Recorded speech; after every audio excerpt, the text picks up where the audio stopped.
Regardez donc ce passage étroit entre le nord du Maroc et la partie sud de l'Espagne. Il s'agit du détroit de Gibraltar. Il n'y a que 13 km entre les deux continents, mais pour une raison ou pour une autre, il n'y a pas de pont, alors que les gens rêvent depuis des siècles de relier ces deux régions. Dans certains endroits du monde, on a construit des ponts sur des distances bien plus grandes au-dessus de l'eau. Par exemple, la chaussée du lac Pontchartrain, près de la Nouvelle-Orléans, en Louisiane, s'étend sur 38 km, soit 3 fois la longueur de l'hypothétique pont entre l'Afrique et l'Europe. Il figure dans le livre Guinness des records comme la structure continue la plus longue construite au-dessus d'une étendue d'eau. Il se compose de 2 ponts parallèles et relie la zone urbaine de la Nouvelle-Orléans aux petites localités situées au nord du lac Pontchartrain. 9000 piles de béton soutiennent plus de 1000 sections au-dessus de l'eau. Cette structure gigantesque a été construite au milieu du XXe siècle. Il n'a fallu que 14 mois entre le début de sa construction et son achèvement. Les ingénieurs américains ont utilisé une technologie inédite pour fixer les piles de béton à la base du pont. Et ce pont est toujours en activité. Quel est donc le problème avec la construction d'un pont qui relierait l'Afrique et l'Europe? Découvrons d'abord les avantages qu'apporterait ce pont de 13 km en connectant les deux continents et la raison pour laquelle tout le monde en parle. Eh bien, il serait inestimable. Diamants, pétrole, minéraux. L'Afrique regorge de matières précieuses. Et l'Europe ne demande qu'à les acheter. Ce pont théorique permettrait de transporter rapidement et facilement des marchandises de toutes sortes pour le commerce. Et aujourd'hui, l'échange de biens entre l'Afrique et l'Europe n'est possible que grâce aux avions et aux cargos. Et les avions sont extrêmement coûteux en raison du prix élevé du carburant. De plus, les voyages en avion sont souvent retardés en raison du mauvais temps. Les procédures douanières prennent du temps et les distances entre les aéroports et les centres urbains sont importantes. Les bateaux peuvent également poser problème. La zone de la Méditerranée où les deux continents sont proches l'un de l'autre est dangereuse en raison des tempêtes et des forts courants. Le transport de vos diamants dépend donc fortement des conditions météorologiques. Le deuxième avantage d'un tel pont serait la création de dizaines de milliers d'emplois. Les Européens et les Africains se construiraient mutuellement des hôtels, des ports, des parcs et même de petites villes. Les régions côtières des deux continents deviendraient de nouveaux centres économiques. Et imaginez les investissements que ces endroits attireraient. L'Europe et l'Afrique seraient plus proches que jamais. Vous pourriez aller en voiture d'une ville espagnole à un parc de safari dans le nord du Maroc, acheter du thé marocain, de l'huile d'argan et rentrer chez vous le soir même. Vous pourriez aussi prendre un train à grande vitesse pour traverser la magnifique mer Méditerranée. Des centaines de restaurants, de parcs d'attractions, de centres commerciaux et de musées pourraient voir le jour à proximité. Mais malheureusement, il est impossible de construire un tel pont, du moins à l'heure actuelle. Et voici pourquoi. Le principal problème est le détroit de Gibraltar lui-même, ses forts courants et son activité sismique. Comment lancer une construction à grande échelle si, en quelques jours, un tremblement de terre sous-marin peut déclencher des vagues géantes et emporter tous les navires sous l'eau? Même si vous construisez un pont, des courants d'eau rapides qui changent constamment de direction pourraient ébranler l'ensemble de la structure et endommager ses fondations. Le pont sur le détroit de Gibraltar devrait être conçu selon une méthode capable de résister à l'activité sismique. Et d'énormes ressources seraient nécessaires pour créer quelque chose d'aussi complexe. Malgré le danger que représente le passage entre ces deux continents, cette région demeure l'une des plus fréquentées au monde. C'est le seul endroit de la planète où la mer Méditerranée et l'océan Atlantique se rejoignent. Environ 300 navires y transitent chaque jour. Des navires marchands, mais aussi des bateaux de pêche et de tourisme. Il n'y a pas beaucoup d'endroits au monde où vous pouvez observer des baleines sortir de l'eau. En raison des particularités des courants marins de cette zone, ce détroit est fréquenté non seulement par des personnes, mais aussi par des créatures marines. Nous en reparlerons plus tard. Un autre problème est la profondeur du détroit. Concrètement, tout pont franchissant une étendue d'eau doit reposer sur de longues piles métalliques. Les constructeurs et les ingénieurs plantent ces piles dans le plancher marin et s'en servent comme base de maintien pour l'ensemble de la construction. Mais il est difficile de fixer ces piles de manière suffisamment stable en raison de l'irrégularité du sol sous-marin. Sa géologie présente des caractéristiques uniques, des irrégularités et différentes densités de roches terrestres. On y trouve également des récifs, des rochers et des fosses. Tout fond marin nécessite des études géologiques approfondies avant l'installation de piles. Et le fond du détroit de Gibraltar est particulièrement difficile d'accès en raison de sa profondeur, près de 915 mètres. C'est l'un des détroits les plus profonds du monde. Imaginez, vous pourriez empiler 10 statues de la liberté entre le fond du détroit et la surface de l'eau. Quel type de pile faudrait-il utiliser à cet endroit pour soutenir un pont tout entier? Probablement des piles constituées de plusieurs sections reliées entre elles par une longue tige de métal. N'oubliez pas non plus l'activité sismique. Supposons que vous ayez installé des piles parfaitement robustes, mais que le lendemain, un tremblement de terre se produise et détruise l'ensemble de la structure. De plus, les forts courants transporteraient les débris dans toute la Méditerranée. Le troisième problème est le plus important, car il concerne la vie marine. Le détroit de Gibraltar a une forte teneur en sel. Cet élément naturel alourdit l'eau, et toute une couche d'eau très salée occupe le fond du profond bassin méditerranéen. Cette eau salée pousse l'eau froide des fonds marins vers l'océan Atlantique. Ces changements de densité, ainsi que les courants rapides, créent des tourbillons et des turbulences continues. C'est comme un chaudron d'eau froide qui ferait remonter beaucoup de nutriments à la surface. Les dépressions et les élévations du détroit de Gibraltar sont remplies de substances diverses et de lumière solaire, conditions idéales pour la formation de phytoplancton. Les baleines, les dauphins et d'autres créatures marines adorent ce mets délicat. C'est pourquoi on trouve ici environ 7 espèces de baleines et de dauphins. Qu'arriverait-il au phytoplancton après le début de la construction? Le dioxyde de carbone, les roches concassées, les tonnes de poussière et de cendres, les chutes de matériaux de construction, tout cela viendrait considérablement polluer l'environnement. Sans phytoplancton, de nombreux poissons disparaîtraient. Sans poissons, des milliers de pêcheurs ne pourraient plus se nourrir et gagner de l'argent. Et si ce pont finissait par être construit, les voitures et les trains continueraient à polluer l'air et l'eau. La perturbation de l'équilibre fragile de cet étroit détroit pourrait entraîner des catastrophes environnementales de grande ampleur. Les dauphins et les baleines partiraient de chercher de la nourriture ailleurs et, par conséquent, perturberaient l'écosystème d'autres régions marines. Comme des dominos qui tombent, un problème en entraînerait un autre. Et tout cela à cause d'un seul pont. En 2007, le ministère espagnol de la protection de l'environnement a instauré des limitations de vitesse pour tous les navires empruntant le détroit afin de ne pas perturber le fragile équilibre de la nature.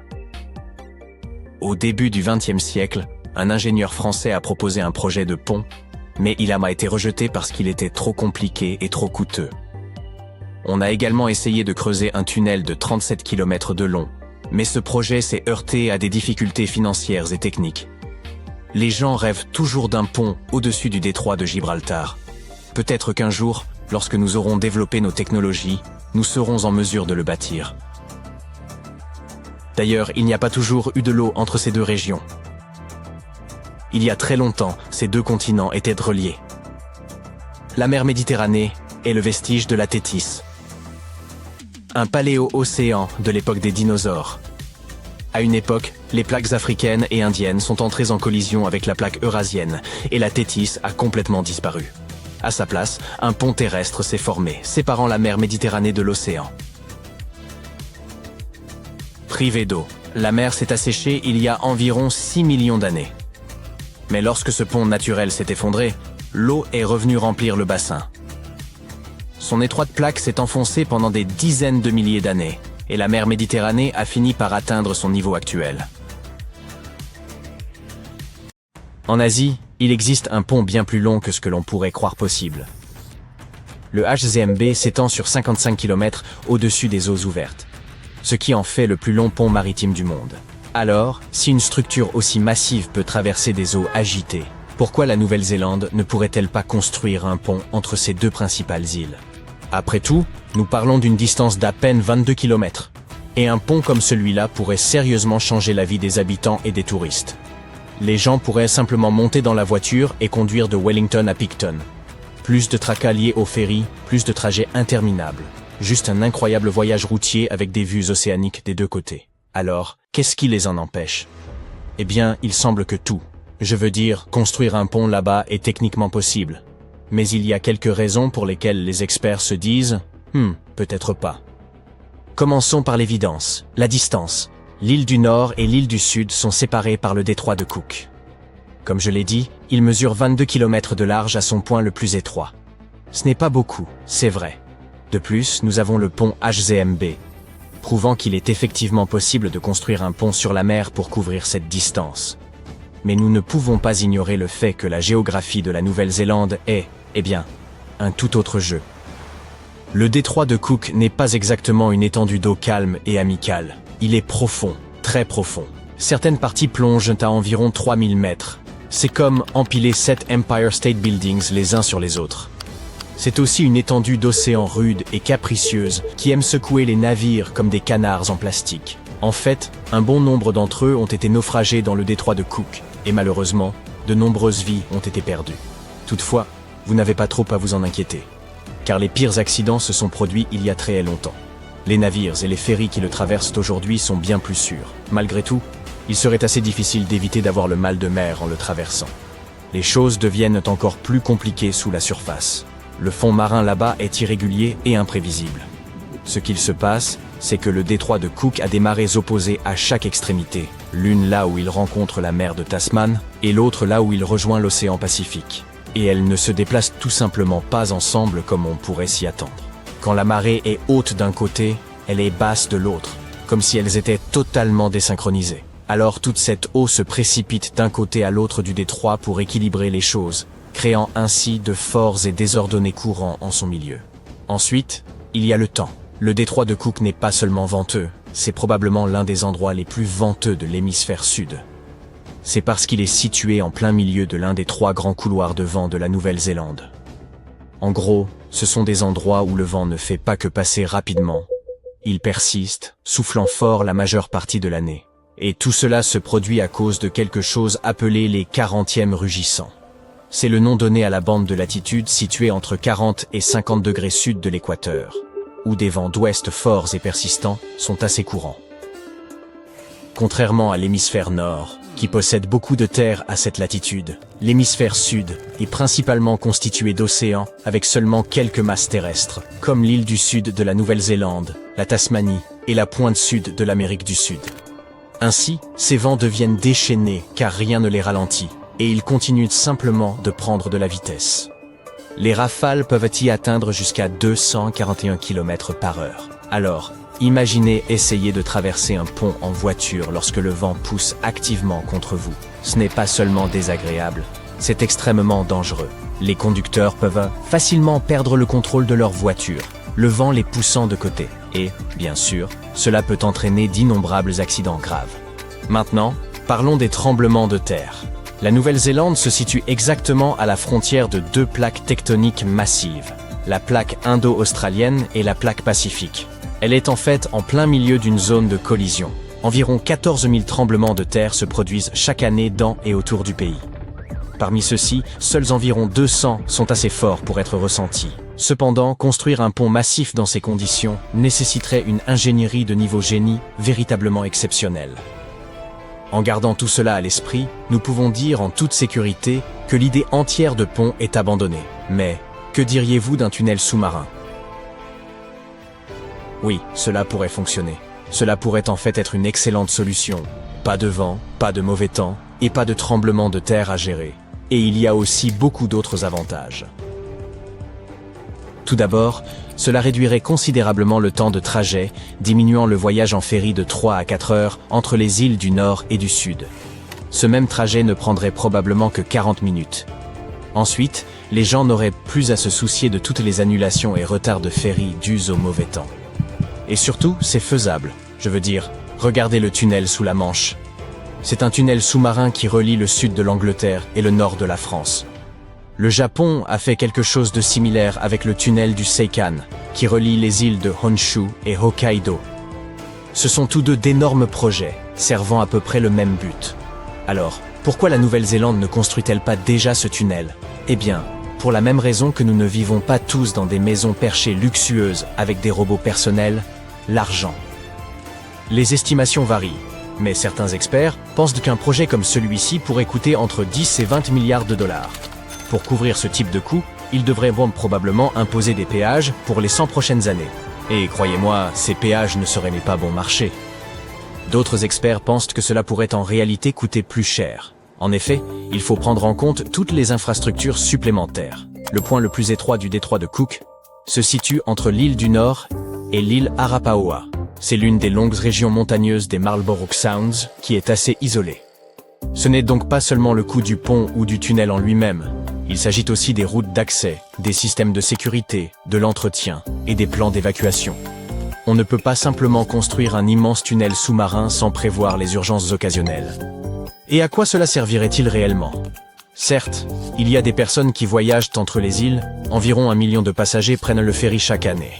Mais ce n'est pas exactement le type de trafic qui justifie le projet d'infrastructure le plus coûteux de l'histoire du pays. Plus tôt, nous avons parlé de la façon dont l'Angleterre et le Japon ont des tunnels sous-marins similaires. Mais voici quelque chose à considérer. Le Royaume-Uni a une population de 69 millions d'habitants. Le Japon en a encore plus, environ 123 millions de personnes. Et en Nouvelle-Zélande, ils n'ont que 5 millions de résidents pour financer ce projet. Alors pourrait-on avoir un tunnel sous le détroit de Cook? Bien sûr, ils le pourraient. Devrait-on le faire? Probablement pas. Si vous ne voulez pas prendre l'avion, la seule autre façon de voyager entre les îles est en ferry.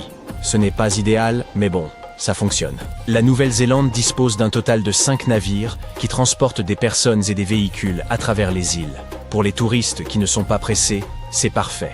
Vous pouvez traverser les îles tout en admirant certains des panoramas les plus époustouflants et en apercevant une faune incroyable. Vous commencerez votre voyage à Wellington, et dès ce moment-là, vous apercevrez la côte escarpée de l'île du Nord en vous dirigeant vers le large. Vous pourriez voir différents oiseaux marins, comme des mouettes et des sternes. Et en vous rapprochant de l'île du Sud, vous pourriez apercevoir quelques fous de Bassane. Si vous êtes chanceux, vous pourriez également apercevoir des colonies de phoques au large de la côte.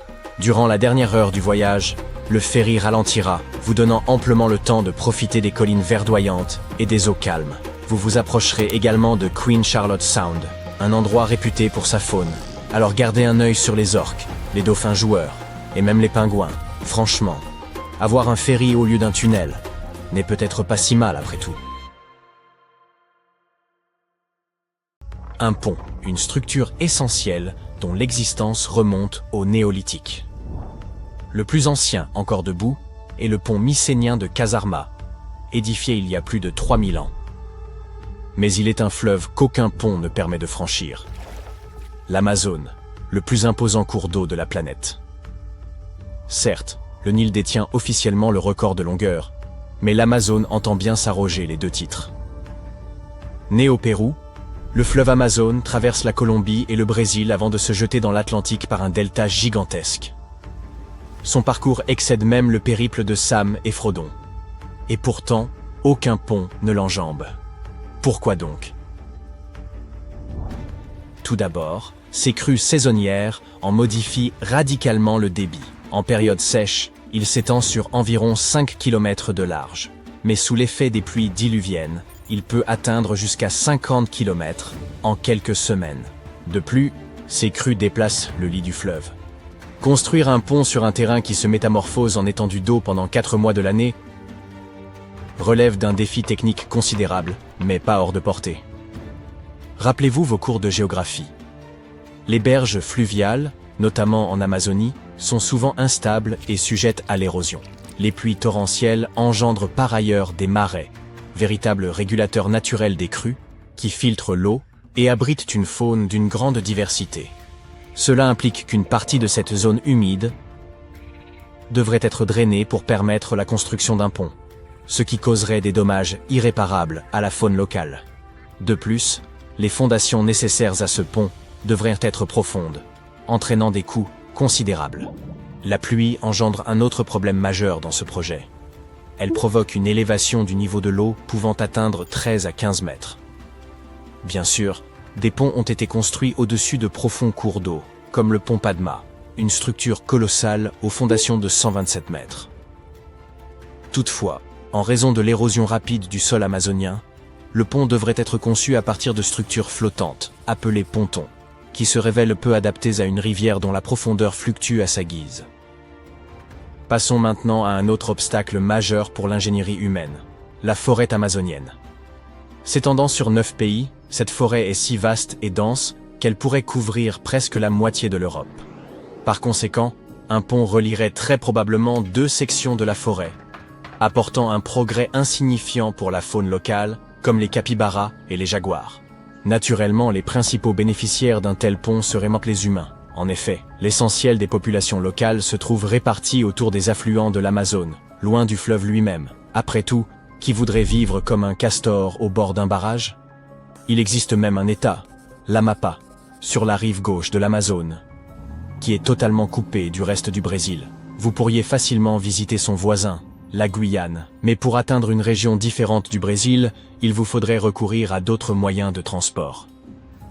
À l'exception des petites communautés riveraines qui vivent directement sur les bords du fleuve, ce qui va de soi, les grandes villes ont été établies près des rivières tributaires, comme le Rio Negro, qui possède un pont, ou la rivière Nanay, au Pérou. Les ponts qui enjambent la Nanay et le Rio Negro constituent les 2 seules structures de ce genre dans le bassin amazonien. La vétusté des infrastructures routières au sein de l'Amazonie rend également la construction de ponts complètement superflue.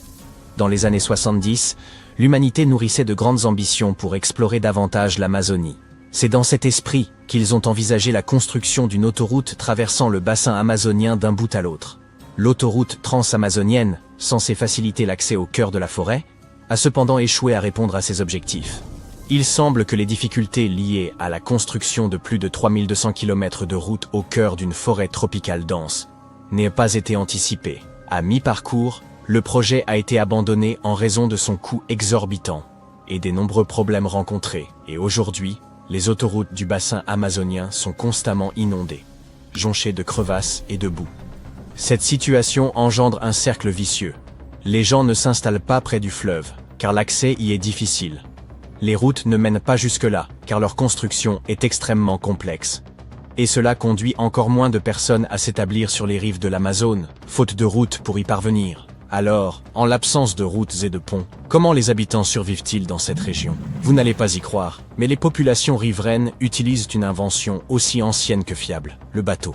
Le fleuve Amazone est entièrement navigable, et les habitants l'utilisent comme une route.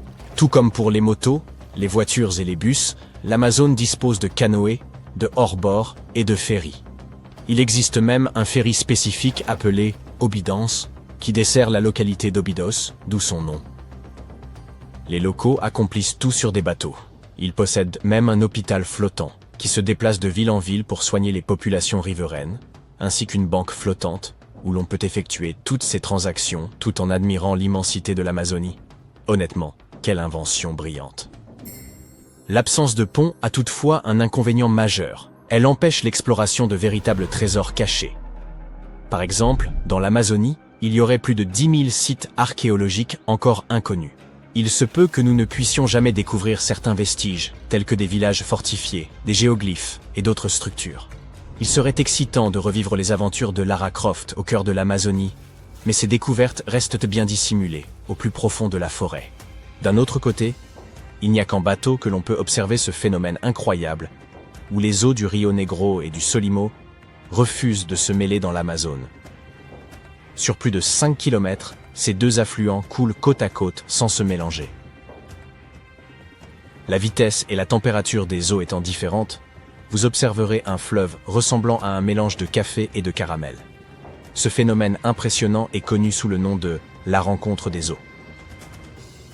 L'Amazone n'est pas le seul cours d'eau au monde considéré comme dépourvu de pont. Le fleuve Congo, le second plus long fleuve d'Afrique, ne possède qu'un seul pont le traversant.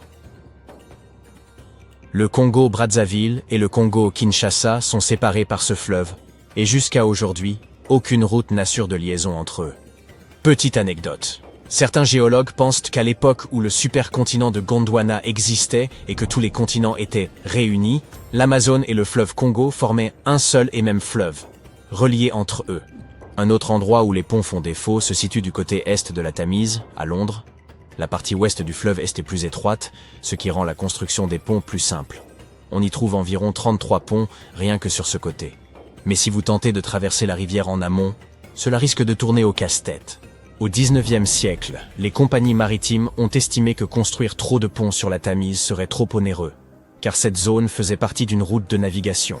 et ces ponts devraient être bien plus hauts que la normale. Leur structure devrait aussi être particulièrement longue, étant donné que certaines sections de la Tamise font près de 570 mètres de large. Cependant, la construction de ponts longs en soi n'est pas un problème. À Rio de Janeiro, par exemple, se trouve le pont Rio-Niterói, qui s'étend sur 13 km. Lorsqu'il a été érigé dans les années 70, il était le second plus long pont au monde. Cette structure est si vaste qu'en 2018, une petite fille est née pendant que sa mère la traversait, et depuis, le lieu inscrit sur son acte de naissance n'est ni plus ni moins que le pont. Il n'y a pas non plus de demi-tour possible, de sorte que si vous l'empruntez par erreur, préparez-vous à un long trajet. Alors, la prochaine fois que vous déciderez d'explorer l'Amazonie, n'oubliez pas d'emporter votre propre canot. Pour construire n'importe quelle structure sous-marine, il faut recourir à une grande ingénierie. Les fondations d'un grand pont enjambant un fleuve ou une baie sont ancrées sous l'eau. C'est encore plus compliqué avec les tunnels sous-marins. Toute construction sous-marine est un défi. Les ingénieurs doivent faire face à la pression de l'eau et à la corrosion due à l'eau salée. Il faut aussi trouver les matériaux appropriés. Les plus classiques sont le béton, l'acier et le plexiglas. Le béton ne craint pas les courants et n'est pas endommagé par l'eau salée. L'acier confère aux constructions sous-marines une structure solide. Quant au plexiglas, il est solide, durable et résistant à la lumière du soleil. Il est également transparent. C'est pourquoi il est souvent utilisé pour faire des fenêtres dans les bâtiments sous-marins. Quoi qu'il en soit, lorsque l'eau est peu profonde, il n'est pas très dur d'y construire quelque chose. Les constructeurs créent d'abord une fondation temporaire, puis installent plusieurs piliers par-dessus afin de soutenir la structure. Mais lorsque l'eau est profonde, il faut utiliser d'autres méthodes. Selon celle choisie, l'eau est soit extraite, soit détournée pendant le processus de construction. L'une de ces méthodes consiste à utiliser un système de pilotis. Il s'agit de longues colonnes fines, principalement faites d'acier. Mais leur intérieur est creux. À l'aide d'un énorme marteau, les pilotis sont enfoncés au fond de l'eau, comme on enfoncerait des clous dans une planche. Ensuite, ces colonnes d'acier sont remplies de béton grâce à un tube spécial. Le béton déplace l'eau qui se trouvait à l'intérieur. Ce matériau a la capacité de se solidifier même lorsqu'il est entouré d'eau. C'est ainsi que les pilotis finissent par devenir des fondations très stables pour les constructions sous-marines. Cette technique est un moyen très rentable pour construire quelque chose qui doit rester en place car ces piliers empêcheront la structure d'être déplacée par le courant. Les batters d'eau représentent une autre solution pour construire des structures sous-marines. Ils sont temporaires et permettent aux ouvriers d'avoir un espace sec pour travailler. L'eau est pompée hors de cette enceinte et cela fonctionne comme un barrage. Un bâtard d'eau ressemble à une immense fosse, dont les parois élevées sont entourées d'eau. Ils sont faits de pierre, d'acier et même de terre. Ces constructions peuvent être installées rapidement et retirées encore plus rapidement, mais leur mise en place reste compliquée pour les ingénieurs, car ils doivent s'assurer que la structure ne sera pas inondée et ne s'effondrera pas. La façon la plus simple de construire un bâtard d'eau est d'empiler des sacs de terre. Mais dans ce cas, les ouvriers doivent quand même consolider cette structure afin de la protéger des dommages causés par l'eau. Une fois que le bâtard d'eau est prêt, des pompes extraient l'eau située à l'intérieur. Il est parfois trop coûteux de construire un bâtard d'eau suffisamment profond et solide. Les constructeurs utilisent alors des pompes puissantes qui évacuent l'eau au fur et à mesure qu'elle s'infiltre à travers les parois. Un bâtard d'eau peut céder, mais ce processus est lent et prévisible.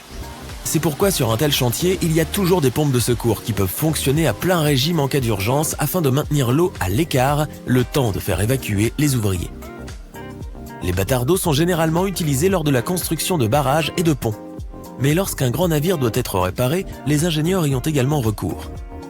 Les grands bateaux étant trop massifs pour être sortis sur la terre ferme, un bâtard d'eau forme une parfaite cale sèche. Le navire est ainsi isolé de l'eau et les mécaniciens peuvent le réparer là où il se trouve. Lorsqu'un bateau de croisière doit être agrandi, les ingénieurs construisent un bâtard d'eau autour. Puis ils pompent l'eau à l'intérieur, le mettant ainsi à sec. Le navire est alors coupé en deux et le travail d'allongement commence. Il y a plusieurs types de bâtards d'eau. Contreventés, cellulaires, remplis de roches ou faits de terre. Pour chaque type, les ingénieurs doivent déterminer la profondeur à laquelle le mur doit être enfoncé dans le sol. Tout dépend de la nature du sol et du type de réservoir d'eau. Les bâtards d'eau contreventés sont principalement utilisés pour les travaux en eau peu profonde.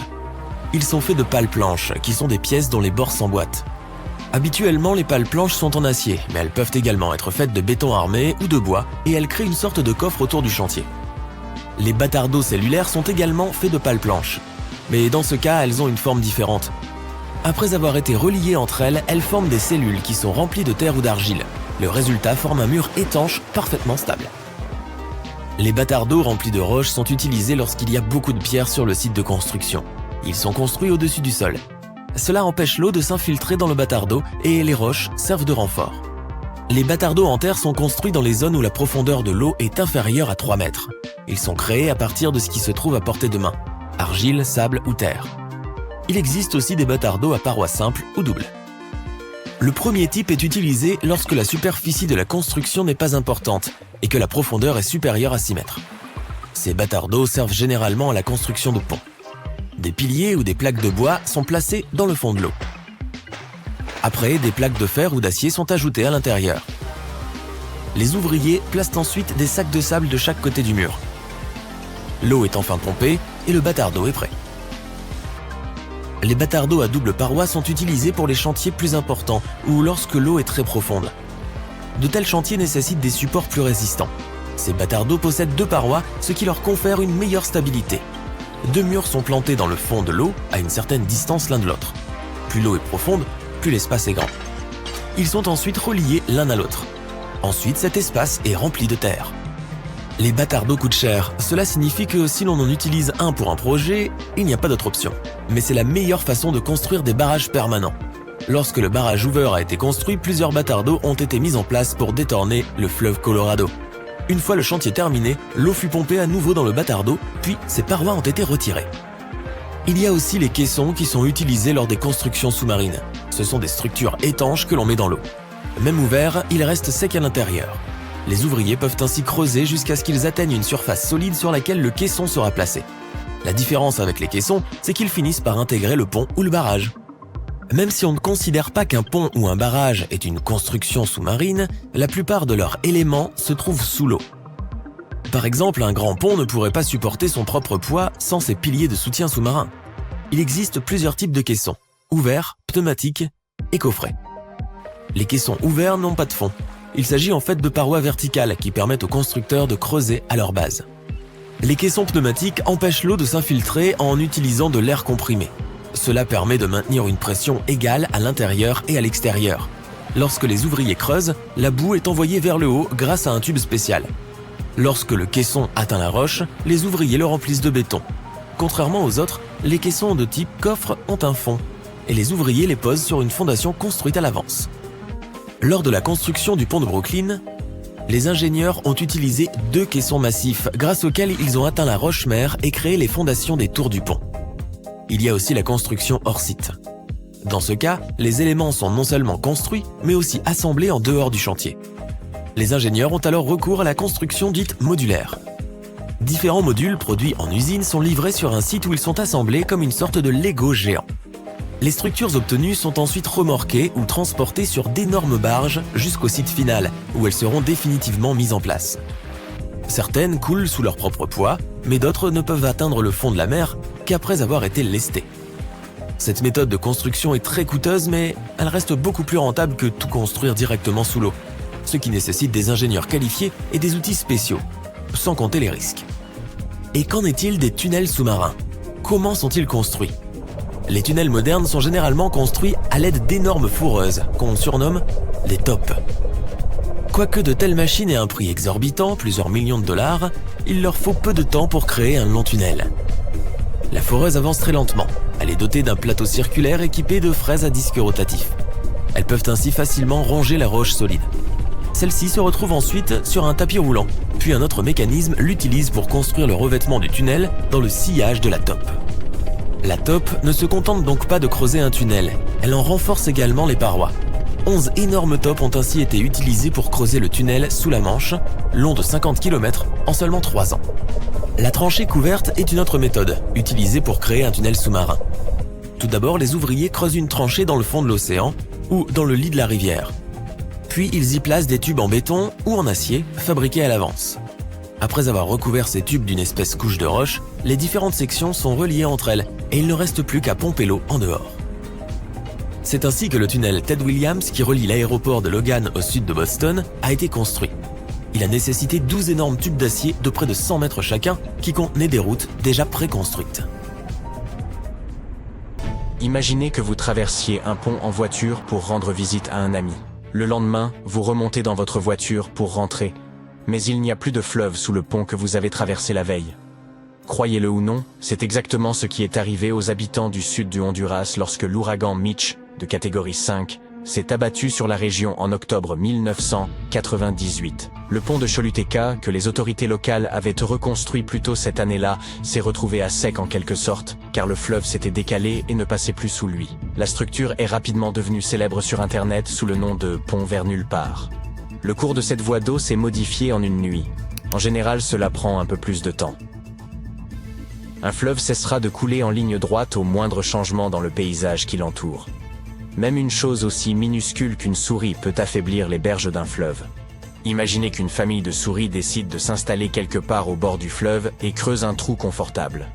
Au fil du temps, l'eau pénètre dans ce trou et commence à emporter le sol meuble. Au bout de quelques siècles, le fleuve fera un coude à cet endroit. Et si vous vous inquiétez pour la famille de souris, ne vous inquiétez pas, car elle aura déménagé bien avant que l'eau n'inonde sa maison. Les choses se passent encore plus vite pour les petits cours d'eau, car leur lit lui aussi est petit. Le courant brise les pierres, le sol les absorbe, et voilà qu'un lit de rivière se forme. C'est au milieu du cours d'eau que le courant est le plus fort, et sa puissance façonne directement son lit. L'eau qui coule dans les rivières et les fleuves est chargée de terre et d'autres particules. Toutes ces matières vont de la source à l'embouchure, puis se jettent dans les océans. Dans certains cas, ces particules peuvent aussi s'accumuler, et ainsi, de nouvelles plages, parmi lesquelles probablement votre plage préférée, voient le jour. De l'autre côté du cours d'eau, le courant est beaucoup plus rapide et vient se heurter à la rive voisine. Alors, le processus d'érosion recommence. L'érosion fluviale se produit lorsque l'eau qui coule emporte le sol. Et je dois vous dire que les choses vont très vite dans ce cas. L'eau est si puissante qu'elle peut même creuser dans la roche et créer des gorges. Si les berges d'une rivière sont constituées de matériaux meubles, comme l'humus, c'est-à-dire la terre dans laquelle poussent les fleurs, il est plus facile pour l'eau en mouvement de les éroder. Dans les plaines, les fleuves sont souvent larges et lents, car le sol qui les entoure offre peu de résistance. Vous n'avez donc pas à craindre que les vagues fassent basculer votre bateau sur un fleuve de plaine. Dans les montagnes, les cours d'eau emportent rapidement tout ce qui se trouve sur leur passage, révélant ainsi le substratum rocheux. Les cours d'eau de montagne sont donc généralement figés dans la pierre. Cette roche de fond ne bouge pas d'un pouce. L'érosion est donc responsable des modifications du tracé des cours d'eau, mais il y a aussi les montagnes et les collines. Lorsqu'un cours d'eau atteint une montagne ou simplement un rocher, il a deux possibilités, le contourner ou le traverser. En plaine, les fleuves n'ont pas d'obstacle naturel et choisissent donc un chemin sinueux. Tous ces tours et détours augmentent la longueur du fleuve, de la source à l'embouchure. Le puissant fleuve Mississippi, aux États-Unis, en est un exemple. Il présente de nombreux virages et courbes que l'on appelle des méandres. Rien qu'au cours du dernier siècle et demi, le Mississippi a changé de cours à plusieurs reprises. Le dernier cas majeur remonte à 1876, lorsqu'il a laissé la ville historique de Vicksburg à sec. 2 ans plus tard, une équipe d'ingénieurs américains est venue dans la région pour construire le canal de dérivation de Yazoo, dont la réalisation a duré 25 ans. Grâce à lui, les bateaux pouvaient à nouveau naviguer jusqu'à Vicksburg, ce qui a relancé l'économie de la ville. Ce qui s'est passé dans cette ville du sud des États-Unis au XIXe siècle est une conséquence naturelle de l'érosion fluviale. Les courbes d'un cours d'eau s'accentuent avec le temps, ce qui accélère l'écoulement. L'érosion s'en trouve accrue et les méandres se rapprochent lentement les uns des autres, jusqu'à se confondre. Lorsque cela se produit, le fleuve redevient droit du jour au lendemain, laissant un lac en forme de fer à cheval, à l'endroit où se trouvait le coude. Ce nouveau plan d'eau s'appelle un bras mort. Ces lacs d'eau stagnante s'assèchent, car ils ne sont plus alimentés par une source, ou se transforment en marécages. Dans certains cas, l'homme les utilise comme prairies humides pour l'agriculture. Le lac Chico, dans l'Arkansas, est le plus grand bras mort d'Amérique du Nord. Formé par le Mississippi il y a plusieurs siècles. Le Mississippi prend sa source dans un lac du Minnesota. Mais un fleuve peut aussi naître de la fusion de 2 autres cours d'eau, ou de la simple remontée de l'eau souterraine. Même la fonte des neiges peut alimenter un fleuve. comme l'Amazone qui puise son eau dans les Andes. Déterminer la source d'un cours d'eau peut s'avérer difficile, c'est pourquoi le débat sur la question de savoir si l'Amazone est plus long que le Nil est toujours ouvert. Ce que les scientifiques savent avec certitude, c'est que l'Amazone transporte plus d'eau que n'importe quel autre fleuve. 1/5 de toute l'eau douce qui pénètre dans les océans de la Terre provient de ce fleuve d'Amérique du Sud. Lorsque vous observez le fleuve Amazone sur une carte, vous remarquez qu'il coule du Pérou au Brésil, c'est-à-dire de l'ouest vers l'est. Cette direction peut sembler étrange si on la compare à celle du Mississippi, qui coule vers le sud sur la carte. C'est déroutant parce que vous savez probablement que les fleuves coulent vers le bas, sous l'effet de la gravité, mais le bas n'est pas forcément synonyme de sud. L'eau qui coule essaie de trouver le chemin le plus facile, il n'y a donc pas de règle en termes de direction cardinale. Le Nil en est le meilleur exemple puisqu'il coule vers le nord, dans la mer Méditerranée. Le nord de l'Égypte, où se trouvent toutes les pyramides, se trouve sur un terrain plus bas que le Soudan. C'est là que le Nil se forme, à la rencontre du Nil bleu et du Nil blanc. L'Ob, en Asie du Nord, et le fleuve Mackenzie, au Canada, coulent tous deux vers le nord-ouest, tandis que le fleuve Jaune, en Asie orientale, coule dans la même direction que l'Amazone, vers l'est, jusqu'à l'océan Pacifique. Ces grands fleuves sont parmi les meilleures preuves qu'un cours d'eau ne doit pas nécessairement s'écouler du nord au sud. La gravité est le seul facteur important qui détermine le sens d'écoulement d'un cours d'eau, car l'eau courante est toujours tirée vers le bas. L'écoulement de l'eau est plus rapide sur les pentes abruptes. Lorsqu'il y a une brusque rupture dans l'écoulement, des chutes d'eau se forment. Le Salto Ángel, au Venezuela, est la plus haute chute d'eau de la planète. L'eau y tombe d'une hauteur de 800 mètres. Faites donc attention où vous mettez les pieds. Dans une cascade, l'eau qui tombe peut facilement atteindre la vitesse d'une gazelle de Thomson. Mais lorsqu'un fleuve approche de la fin de son parcours, il ralentit considérablement. Le cours d'eau n'a plus assez d'énergie pour entamer les terres avoisinantes. Tous les sédiments qu'il a ramassés en chemin, comme le grès, le ralentissent. À l'endroit où un fleuve rencontre l'océan ou un lac, il se débarrasse de ces sédiments et un delta est créé. Une terre riche et fertile. Le Gange, en Inde, possède le plus grand delta du monde. Large de plusieurs centaines de kilomètres et visible depuis l'espace. L'Amazone, en revanche, n'a pas de véritable delta car les forts courants de l'océan Atlantique emportent tout ce que le torrent lui apporte. La partie la plus profonde du lit d'un fleuve, qui se trouve en son milieu, s'appelle un chenal. C'est là que le courant est le plus fort, et c'est donc sur ces chenaux que les navires circulent. Lorsque les ingénieurs veulent agrandir une voie navigable, il leur suffit de creuser un chenal plus profond. Et voilà, les grands navires peuvent passer. C'est là une des façons dont l'homme modifie les cours d'eau.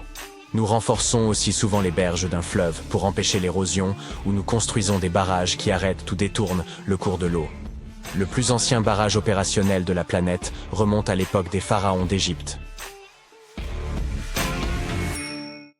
Tu prends ton petit déjeuner chez toi et tu salues les passagers d'un avion qui passe devant ta fenêtre. Tu vis au 739e étage du X-Seed 4000. C'est une ville entière contenue dans un immense gratte-ciel. Cela semble surréaliste aujourd'hui, mais ça pourrait un jour devenir une réalité. Voyons ce dont on aurait besoin pour que ça se produise. Mais d'abord, parcourons la liste des constructions qui ont été un jour les plus hautes du monde. La grande pyramide de Gizeh, qui mesurait à l'origine 146 mètres, est restée pendant plus de 3800 ans la plus haute structure jamais construite par les humains. La cathédrale de Lincoln n'a ravi ce titre à la grande pyramide qu'en 1311, avec une différence de seulement 30 cm. Ensuite, le Washington Monument est devenu le nouveau champion. Puis, comme on commençait à utiliser de plus en plus l'acier, la Tour Eiffel est devenue la construction la plus haute du monde. Puis, ça a été le tour de l'Empire State Building. Il n'a pas gardé le titre longtemps, car de plus en plus de gratte-ciel ont été construits dans le monde. Avançons rapidement jusqu'à l'actuel détenteur du record, le Burj Khalifa. Il compte 163 étages, et il est 2 fois plus haut que l'Empire State Building, et environ 3 fois plus haut que la Tour Eiffel. Par temps clair, on peut le voir à une distance de 100 km. Il faut 1 minute entière dans un ascenseur à grande vitesse pour passer du rez-de-chaussée au niveau 124, où se trouve l'une des plateformes d'observation. Il a fallu 6 ans pour terminer cette merveille architecturale, qui est devenue l'un des symboles de Dubaï. Son emplacement le rend encore plus admirable. Si tu as déjà essayé de construire quelque chose dans le sable, tu sais à quel point il est difficile de rendre la construction stable. Les ingénieurs ont dû percer 192 trous sous les fondations en béton de 110 000 tonnes de cette construction massive. Ils ont également apporté des millions de tonnes de sable d'Australie. Oui, alors même qu'on est dans un désert, du sable supplémentaire a été apporté car lors des tempêtes de poussière, le sable local devient friable, presque comme de la neige. Le sable australien se tient mieux et se transforme en une base parfaite pour la construction. Grâce à la friction entre le béton et le sol, les piles ne bougent pas du tout et la fondation reste stable. Le même architecte a conçu un autre bâtiment qui est censé devenir le nouveau détenteur du record. La Jeddah Tower, en Arabie Saoudite, est censée mesurer presque 183 mètres de plus que le Burj Khalifa. Une fois terminée, la construction, faite de 80 000 tonnes d'acier, accueillera l'observatoire le plus haut du monde. La tour Jeddah aura 59 ascenseurs, dont certains seront à 2 étages. Le tiers inférieur du gratte-ciel sera composé d'espaces de bureaux. Les niveaux suivants accueilleront un hôtel de luxe. Et les 167 étages restants seront réservés aux appartements. La silhouette rétrécie du bâtiment est censée l'aider à résister au vent et à la gravité. La base sera certainement extra large pour rendre l'ensemble de la construction stable. Seul un tiers du bâtiment a été terminé jusqu'à présent et la construction a été interrompue pour une période indéterminée. Les raisons de cette décision n'ont rien à voir avec la géologie ou le climat. Les humains ont appris à faire face à toutes sortes de sols et de conditions. Par exemple, si on voulait construire un futur gratte-ciel dans une zone sismique active, on devrait le rendre flexible. Les piles peuvent supporter le poids du bâtiment, mais le socle en béton devra reposer sur d'énormes ressorts. Lors d'un tremblement de terre, le sol va trembler et bouger d'un côté à l'autre, mais les ressorts amortiront et compenseront le mouvement, de sorte que le bâtiment restera en place. Le vent est un autre problème pour les gratte-ciels. Plus le bâtiment est haut, plus les vents l'affectent. C'est pourquoi la plupart des gratte-ciels sont construits pour pouvoir se balancer dans le vent, ou bien ils ont des trous pour permettre au vent de passer à travers, au lieu de venir s'écraser contre la surface du bâtiment. Donc, en théorie, si on a les bons matériaux et suffisamment d'argent, on peut aller aussi haut qu'on le souhaite. Il suffit d'agrandir la base pour rendre la construction stable. Comme notre planète est de forme sphérique, il faudra s'arrêter à un moment donné. Mais même une base de cette taille serait suffisante pour supporter un gratte-ciel plus haut que le mont Everest lui-même. Le X-Seed 4000 devrait s'arrêter à mi-chemin de cette course, à 45% de l'altitude du plus haut sommet du monde. Le mont Fuji a été la source d'inspiration de ce projet, qui pourrait être construit dans le port de Tokyo. Il s'agira d'une ville autonome dans un seul bâtiment, principalement alimentée par l'énergie solaire. Cette ville pourra accueillir jusqu'à 1 million de personnes, et elles n'auront peut-être même pas à quitter leur immense maison, car il y aura aussi des bureaux à l'intérieur. Les ingénieurs devront résoudre plusieurs problèmes pour rendre le projet possible. Comme le bâtiment comptera 800 étages, il y aura une énorme différence de pression d'air entre les niveaux supérieurs et inférieurs. Ils devront trouver un moyen de l'équilibrer pour que les résidents ne sentent rien. Ensuite, imagine le nombre de câbles électriques qu'il faudra pour permettre le fonctionnement de tous les gadgets et mécanismes. Il prévoit de les remplacer par des générateurs d'énergie renouvelable. La base du bâtiment devra avoir un diamètre d'environ 6 km pour supporter son énorme poids. C'est la même surface que la base d'une grosse montagne. L'ouverture au sommet laissera passer un peu d'air et de lumière naturelle à l'intérieur et allégera la charge sur les fondations. X-Seed 4000 détient actuellement le titre du plus grand bâtiment qui ait jamais été entièrement conçu, mais il ne figure pas sur la liste des bâtiments qui seront achevés dans un avenir proche. Les ingénieurs n'excluent pas qu'avec de nouveaux matériaux et des innovations en matière de conception, ce soit techniquement possible, mais cela coûterait beaucoup d'argent. Un autre projet ambitieux, qui n'est pour l'instant qu'à l'état de concept, est un gratte-ciel de 20 km de haut, ce qui correspond à 24 Burj Khalifa superposés. L'auteur de science-fiction Neil Stephenson, qui a développé le projet, a suggéré d'utiliser ce gratte-ciel comme rampe de décollage pour les fusées. L'auteur a étudié la physique avant de se lancer dans la science-fiction, de sorte que le projet pourrait être réaliste avec un acier de haute qualité approprié. Stephenson a affirmé que ce serait le moyen le moins cher de lancer des fusées dans l'espace. Mais les ingénieurs devraient se pencher sur la question des vents qui deviennent assez intenses à une telle altitude. En parlant de voyage dans l'espace, nous n'aurons peut-être même plus besoin de fusées pour y aller dans un avenir pas si lointain. Un ascenseur spatial pourrait nous emmener jusqu'à une altitude de 35 000 km. L'idée a d'ailleurs près de 150 ans, et la NASA et les chercheurs de différents pays sont d'accord pour dire que nous sommes maintenant assez proches de sa réalisation. Certaines entreprises affirment pouvoir en construire un d'ici 2045. La première grande étape vers cet objectif est de tester comment un ascenseur se comporterait dans l'espace. Il s'agira d'une expérience unique et un mini-ascenseur utilisé à cette occasion sera un prototype du futur grand projet. Les scientifiques essaient de trouver le bon matériau pour remplacer le câble ordinaire. Il devrait s'étendre sur des dizaines de milliers de kilomètres et serait trop lourd pour la future construction. Il semblerait qu'un matériau ultra résistant, le graphène, pourrait faire l'affaire. Tester et construire l'ascenseur adapté à l'espace, ainsi qu'un câble suffisamment solide pour le retenir, n'est qu'un aspect du projet. Un autre problème est celui des débris spatiaux, ces morceaux de fusées et de vaisseaux spatiaux en orbite autour de la Terre qui pourraient endommager la construction s'ils tombent dessus. Mais comme de nombreux esprits brillants travaillent à résoudre ce problème, nous pouvons être optimistes et attendre le premier lancement dans quelques années. Cela ouvrira une... La plupart des gratte-ciels européens sont concentrés dans 5 villes. Il s'agit de Londres, Francfort, Paris, Moscou et Istanbul. Mais même réunis, tous ces endroits comptent moins de gratte-ciel que la ville de New York à elle seule. Pour qu'un bâtiment soit considéré comme un gratte-ciel, il doit mesurer environ 150 mètres de haut, ce qui signifie qu'il doit comporter au moins 40 à 50 étages. Un étage mesure en moyenne 4,27 mètres du sol au plafond. Si tu étais allé aux États-Unis juste avant les années 1870, tu aurais trouvé un seul gratte-ciel. Le Home Insurance Building à Chicago était le premier gratte-ciel du monde, avec 10 étages. Waouh! En Europe, les premiers gratte-ciels sont apparus à Moscou. On les appelait les 7 sœurs. Mais ils ont été construits dans le courant des années 1900. L'Amérique du Nord a ensuite commencé à construire de plus en plus de gratte-ciels. Cela s'est produit parce que les villes devenaient trop peuplées, chaque parcelle de terrain avait trop de valeur. La skyline de New York est si célèbre que tu pourrais probablement la reconnaître même si tu n'es jamais allé dans cette ville auparavant.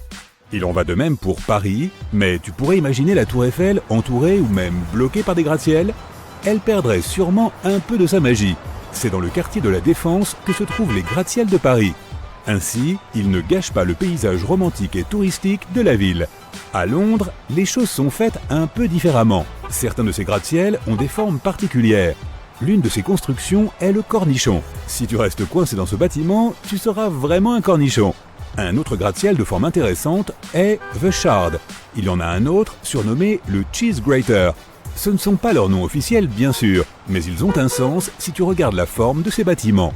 Mais il ne s'agit pas d'un concept architectural anodin. Si les gratte-ciels ont cette forme, c'est pour ne pas masquer la cathédrale Saint-Paul. À propos, le sommet de cette construction monumentale est visible même depuis la King Henry VIII Mound. Et c'est très loin. Et pas seulement, car il y a aussi d'autres curiosités comme la Tour de Londres et le Palais de Westminster. Ils ont leur propre point de vue. Donc, pour ne pas gâcher la ligne d'horizon de Londres, il n'est pas permis de construire quoi que ce soit qui puisse bloquer ces monuments. La plupart des villes européennes existaient déjà lorsque les États-Unis ont commencé à construire leur premier gratte-ciel. C'est pourquoi elles n'avaient pas beaucoup d'espace pour accueillir ces gigantesques bâtiments. Le découpage uniforme des villes est le résultat de leur croissance régulière au fil des ans. Par exemple, à Lisbonne, il y a un point de vue dans le parc Eduardo VII. De cet endroit, on peut voir tous les parcs et la rivière. Si tout à coup un groupe de bâtiments de 150 mètres de haut se dressait autour, cette vue magnifique serait totalement gâchée. Tu ne verrais plus cette avenue emblématique et oublie la rivière. À la place, il y aurait juste des immeubles. Comme Lisbonne, de nombreuses autres villes d'Europe ne veulent pas que les gratte-ciels gâchent leur patrimoine culturel. Prenons l'Allemagne. La plupart de ces gratte-ciels se trouvent à Francfort. Dans d'autres villes, on préfère protéger et restaurer les bâtiments existants. Et même si, disons, Berlin voulait construire des gratte-ciels, elle ne pourrait de toute façon pas le faire. Son sol ne le permettrait pas. Si tu mets un gratte-ciel, il va couler. Construire une fondation pour un très haut bâtiment à Berlin signifierait investir beaucoup d'argent. Le sol est trop sablonneux et trop mou. Mais que se passerait-il si tu ignorais tout le patrimoine culturel et décidais quand même de remplir une ville européenne comme Prague de gratte-ciel? Tout d'abord, il faudrait démolir une grande partie de ce qui existe déjà là-bas. Cela entraînerait des manifestations de gens en colère qui se plaindraient de la disparition de la ville qu'ils connaissent et aiment. Bruxelles en fait l'expérience. Il existe un mot pour désigner ce phénomène, la bruxellisation. En termes simples, cela signifie que l'on ne se soucie pas de l'endroit où l'on place les nouveaux immeubles de grande hauteur. Ici, c'est bien. Oh, on va en mettre un là-bas aussi. Mais dans la plupart des cas, les autorités municipales ne veulent pas que les nouvelles constructions modifient l'aspect historique du lieu. Certaines grandes villes européennes pourraient même suivre l'exemple de la France et choisir un quartier distinct, un endroit réservé aux gratte-ciel. Le Burj Khalifa, qui s'élève à plus de 823 mètres, est le plus haut bâtiment du monde. Sa construction n'a pas été une mince affaire. Il a fallu 6 ans pour le construire, et les gens disent que cela en valait la peine. La construction est si haute qu'on peut la voir à 96 km de distance quand le ciel est dégagé. Le plus haut bâtiment d'Europe ne fait que la moitié de cette taille. Le centre Lacta, à Saint-Pétersbourg, fait un peu plus de 460 mètres de haut. La question est la suivante, si les gratte-ciels sont si hauts, pourquoi ne se font-ils pas renverser par le vent ? Eh bien, c'est leur structure, en partant de leur fondation jusqu'au point le plus haut du bâtiment, qui est la réponse. Prends le Burj Khalifa, s'il te plaît. Le sol où le gratte-ciel est construit n'est pas idéal. Ainsi, sous les fondations en béton de 110 000 tonnes de cette énorme construction, on trouve 192 pieux enfoncés à plus de 50 mètres de profondeur. Grâce à la friction entre le béton et le sol, ces pieux ne bougent pas du tout, créant ainsi une fondation solide. Mais la plupart des gratte-ciels sont toujours construits sur la roche mère, car elle bouge à peine. Leur charpente est faite d'acier. Si tu voyais un gratte-ciel sans sa structure externe, tout ce que tu verrais serait un tas de poutres en acier. Plus le bâtiment est haut, plus les vents exercent une influence sur lui. Les maîtriser est l'un des plus grands défis que doivent relever les gratte-ciels. Imagine que tu te trouves à l'un des derniers étages d'un gratte-ciel. Soudain, une forte rafale de vent frappe le bâtiment. L'ensemble de la construction se met à vaciller et tu peux le sentir même à l'intérieur. Tu risques même d'être renversé si tu ne t'accroches pas à quelque chose. Pour éviter ce genre de situation, la plupart des gratte-ciels ont une structure pendulaire à l'intérieur. Elle absorbe une partie de la force du vent. Cette chose s'appelle un amortisseur dynamique accordé. Le mécanisme agit comme un contrepoids. Lorsqu'un gratte-ciel est frappé par le vent, c'est cet amortisseur qui bouge à la place du bâtiment. Certaines constructions de grande hauteur n'ont pas besoin de ce pendule. The Shard, par exemple, traite le vent à l'aide de sa forme conique. Et la tour Shanghai utilise sa rotation de 120 degrés. Ces deux gratte-ciels ont des structures incroyablement intelligentes. C'est pourquoi elles ne vacillent pas trop lorsque le vent les frappe. The Shard n'a pas d'amortisseur dynamique accordé, et celui de la tour de Shanghai sert uniquement d'attraction touristique. Avant que le design d'un bâtiment soit finalisé, il est normalement soumis à un test en soufflerie. Une ville modèle est construite et testée avec ce nouveau bâtiment de très grande taille. Lorsque les experts mettent le vent en marche, ils simulent les conditions réelles. Imaginons que le gratte-ciel modèle se brise sous la pression du vent pendant le test. Il y a de fortes chances pour qu'il se renverse aussi dans la réalité. Les vents peuvent y être tellement forts que les éoliennes sont devenues monnaie courante. Le Bahrain World Center en possède 3, en plein milieu du bâtiment, mais il y en a d'autres. Strata SE1, par exemple, a des éoliennes au sommet. Il y a un phénomène appelé effet d'appel d'air.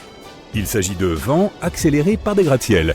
Lorsqu'une puissante rafale de vent frappe un immeuble de grande hauteur, elle est poussée vers le haut, autour des côtés de la construction, et vers le bas, en direction de la rue. C'est pourquoi, si tu passes devant un bâtiment particulièrement haut, un jour où il y a beaucoup de vent, tu peux être obligé de le contourner. Mais supposons que plusieurs gratte-ciels quadrangulaires soient construits les uns à côté des autres. Ils risquent alors de canaliser le vent dans les rues. Cela peut créer des mini-ouragans, les jours particulièrement exposés au vent. Une étude a examiné 100 des plus hauts bâtiments qui étaient sur le point d'être démolis par leurs propriétaires.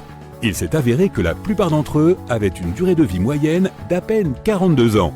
Mais certains d'entre eux peuvent durer beaucoup plus longtemps. Par exemple, le Temple Court Building est toujours debout à ce jour.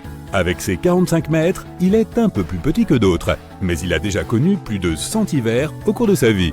La première chose qui te vient à l'esprit quand tu penses à te débarrasser d'un bâtiment, c'est la poussière.